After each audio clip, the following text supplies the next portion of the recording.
ক্ষমতায় থাকাকালীন বেশ কিছু ভাতা চালু করেছিলেন মমতা ব্যানার্জি। এবার এখন আর তিনি ক্ষমতায় নেই। বর্তমানে রাজ্যে ক্ষমতায় রয়েছে বিজেপি। আর দায়িত্বে এসেই একের পর এক গুরুত্বপূর্ণ পদক্ষেপ করতে দেখা যাচ্ছে নতুন রাজ্য সরকারকে। এবার আরও এক বড় সিদ্ধান্ত নিল রাজ্য মন্ত্রিসভা। বাংলায় চলতে থাকা ইমাম মোয়াজ্জেম ও পুরোহিত ভাতা বন্ধ করার সিদ্ধান্ত নিল রাজ্য সরকার। এই বিষয়ে সোমবার রাজ্যের নারী ও শিশু কল্যাণ মন্ত্রী অগ্নিমিত্রা পাল বলেন, তথ্য ও সংস্কৃতি বিষয়ক দপ্তর এবং সংখ্যালঘু বিষয়ক ও মাদ্রাসা শিক্ষা দপ্তরের অধীনস্থ ধর্মীয় শ্রেণীবিন্যাসের ভিত্তিতে প্রদত্ত সহায়তামূলক প্রকল্পসমূহ বন্ধ। এই মাস চলবে, পরের মাস থেকে এটা বন্ধ হয়ে যাবে। মানে 1 জুন থেকে ইমাম মোয়াজ্জেমদের ভাতা, পুরোহিত ভাতা, ঐক্যশ্রীর আন্ডারে যে স্কলারশিপ বা টাকা দেওয়ার প্ল্যান বা পরিকল্পনা বা প্রকল্প, সেগুলো সব বন্ধ। রাজ্যের মন্ত্রী অগ্নিমিত্রা পাল এ বিষয়ে কি বলেছেন শোনাবো আপনাদের।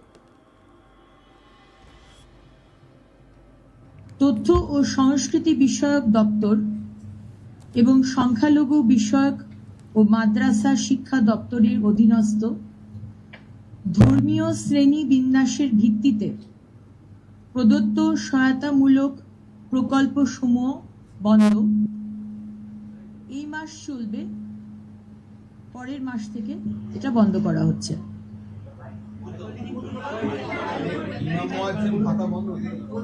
ডিটেলস নোটিফিকেশন দেওয়া হবে, আপনারা তখন জানতে পেরে যাবেন।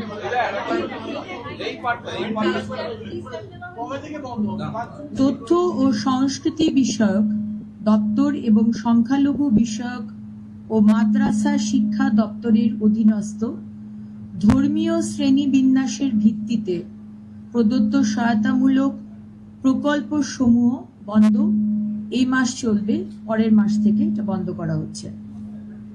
ডিটেলস নোটিফিকেশন দেওয়া হবে, আপনারা জানতে পারবেন। দেখুন, সরকারের তরফ থেকে একেবারে স্পষ্ট করা হয়েছে, বিগত সরকারের সময় যে সমস্ত কাজগুলো হয়েছে এবং যেই প্রকল্পগুলো বা যেই সামাজিক সুরক্ষার যে বিষয়গুলোকে দেখানো হয়েছিল, সেইগুলো যে সব এই সরকার মেনে নেবে তেমনটা নয়। আপনারা দেখেছেন, আজ তাক বাংলাতেই আপনারা দেখেছেন, মুখ্যমন্ত্রী শুভেন্দু অধিকারী তিনি এটা বলেছেন যে আগে থেকে চালু থাকা যে সামাজিক সুরক্ষা প্রকল্পগুলো, সেইগুলো কিন্তু চালু থাকবে। মানে মানুষের কল্যাণমূলক কাজে লাগছে সেই সমস্ত প্রকল্পগুলোকে বাতিল করা হবে না। কিন্তু দ্বিতীয় মন্ত্রিসভার বৈঠকে অগ্নিমিত্রা পাল তিনি সাংবাদিক বৈঠক করলেন এবং ব্রিফ করলেন, ক্যাবিনেট ব্রিফ করলেন যে কি সিদ্ধান্ত নেওয়া হয়েছে। এদিনের বৈঠকে যেরকম গুরুত্বপূর্ণ ছিল 7ম পে কমিশন চালু করা, অনুমোদন দেওয়া, তার পাশাপাশি মহিলাদের বাস ভাড়ায়, সরকারি বাস ভাড়ায় ছাড় দেওয়া, বিনামূল্যে বাস ভাড়া মহিলাদের দিতে হবে না সেটা ছাড় দেওয়া। তো এই গুরুত্বপূর্ণ সিদ্ধান্তগুলোর মধ্যে অন্যতম একটা গুরুত্বপূর্ণ সিদ্ধান্ত হচ্ছে গিয়ে ধর্মের ভিত্তিতে শ্রেণীবিন্যাস করা, বিভিন্ন প্রকল্পের আওতায় যে আর্থিক সহায়তা বা অর্থ প্রদান করা হতো সেইগুলো আর দেওয়া হবে না। স্পেসিফিকভাবে তিনি কিন্তু কোনো ধর্মের উল্লেখ করেননি, মুসলিম কি খ্রিস্টান বা হিন্দু বা শিখ এরকম কোনো নাম নেই। পরিষ্কার বলেছেন যে বাতিল করা হলো এই ধর্মের ভিত্তিতে শ্রেণীবিন্যাস করে যে ভাতা বা দেওয়া হচ্ছে টাকা, সেটাকে। আমার সহকর্মী সুজয় ঘোষ কি বলেছেন এ বিষয়ে তার প্রতিবেদনে শোনাবো। দ্বিতীয় ক্যাবিনেট বৈঠকে মুখ্যমন্ত্রী শুভেন্দু অধিকারীর নেতৃত্বে যে ক্যাবিনেট বৈঠক হয়, সেই ক্যাবিনেট বৈঠকের পরই আমরা দেখলাম যে অগ্নিমিত্রা পালের পক্ষ থেকে একটি সাংবাদিক বৈঠক করলেন পুরো নগরোন্নয়ন, নারী এবং শিশু কল্যাণ দপ্তরের মন্ত্রী অগ্নিমিত্রা পাল।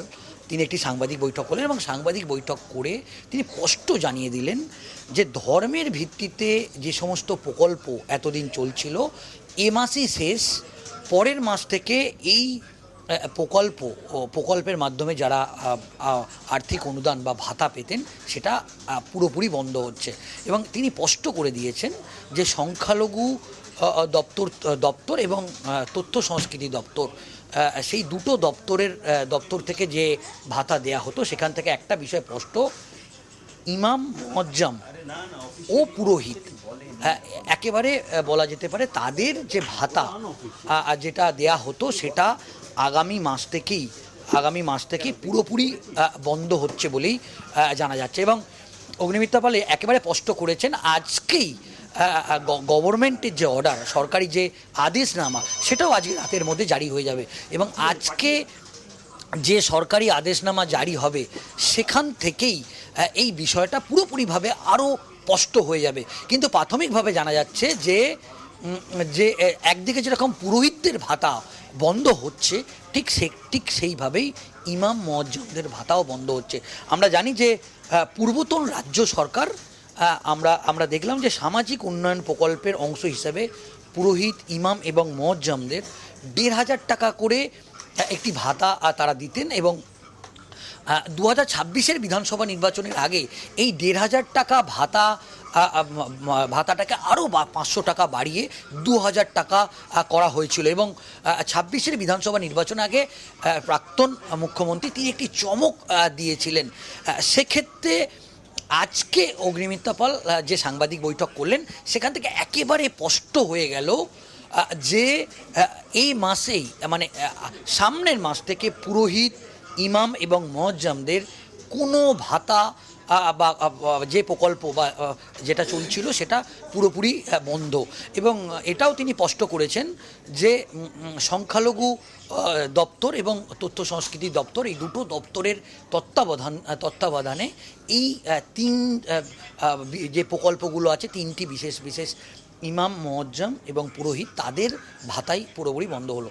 আমরা দেখলাম যে মুখ্যমন্ত্রী শুভেন্দু অধিকারী নেতৃত্বে যে 5 জন ক্যাবিনেট মন্ত্রী তারা সবাই উপস্থিত ছিলেন, মুখ্য সচিব উপস্থিত ছিলেন এবং একাধিক দপ্তরের প্রিন্সিপাল সেক্রেটারি তাদেরকে নিয়ে আজকে এই সিদ্ধান্ত নিলেন। এবং আজকে আমরা যেটা দেখলাম যে বেশ কিছু বড় সিদ্ধান্ত নেওয়া হলো। এবং 2026-এর বিধানসভা নির্বাচনের আগে একটা বড় বক্তব্য আমরা দেখেছিলাম যে পূর্বতন সরকার যে লক্ষ্মীর ভাণ্ডারে ১,৫০০ টাকা দিতেন, সেটা বাড়িয়ে যে সংকল্পপত্র বিজেপির পক্ষ থেকে প্রকাশ করা হয়েছিল, সেখানে বলা হয়েছিল ৩,০০০ টাকা দেওয়া হবে।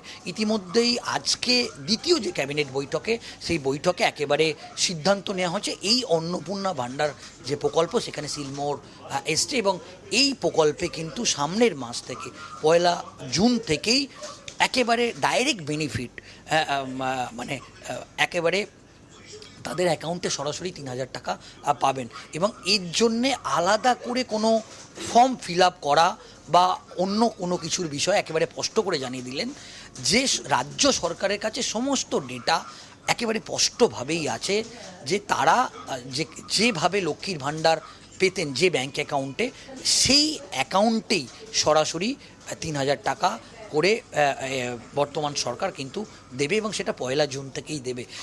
এবং জানা যাচ্ছে যে জরুরি ভিত্তিতে এই কাজ কিন্তু শুরু হয়েছে এবং যারা নতুন করে আবেদন করবে তার জন্যে 1-2 দিনের মধ্যেই রাজ্য সরকারের পক্ষ থেকে একটি নতুন পোর্টাল চালু হচ্ছে, সেখানেও অনলাইনে সরাসরিভাবে আবেদন করতে পারবে, সেই বিষয়টাও স্পষ্ট করা হয়েছে। এদিকে অন্নপূর্ণা ভাণ্ডার প্রসঙ্গেও বড় আপডেট দেন অগ্নিমিত্রা পাল। তিনি বলেন যারা লক্ষ্মীর ভাণ্ডার পেতেন তাদেরই নাম অন্নপূর্ণা ভাণ্ডারে ট্রান্সফার হয়ে যাবে। আর কি বলেছেন এ বিষয়ে শুনুন। যারা লক্ষ্মীর ভাণ্ডার পেতেন তাদেরই নাম আবার করে অন্নপূর্ণার ভাণ্ডার, জাস্ট নামগুলো ট্রান্সফার হয়ে যাবে এই স্কিমে। না, ডাইরেক্ট ব্যাংক ট্রান্সফার হবে। এবং যারা পাননি, আমরা খুব শীঘ্রই একটি পোর্টাল শুরু করতে চলেছি, সেখানে যারা পাননি এতদিন তারা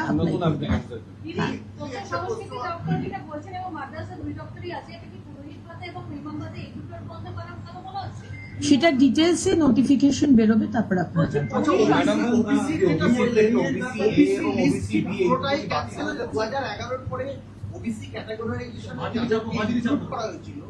সেই লিস্টটা তো হাইকোর্ট বলেছিল ওটাই ক্যান্সেল করে নতুন করে এনকোয়ারি কমিশন বসিয়ে তৈরি করতে। সেইটাই কি করা হলো? পুরো লিস্টটাই কি ক্যান্সেল করা হলো? না, তারপরে তো হয়েছিল। আজকে হাইকোর্টের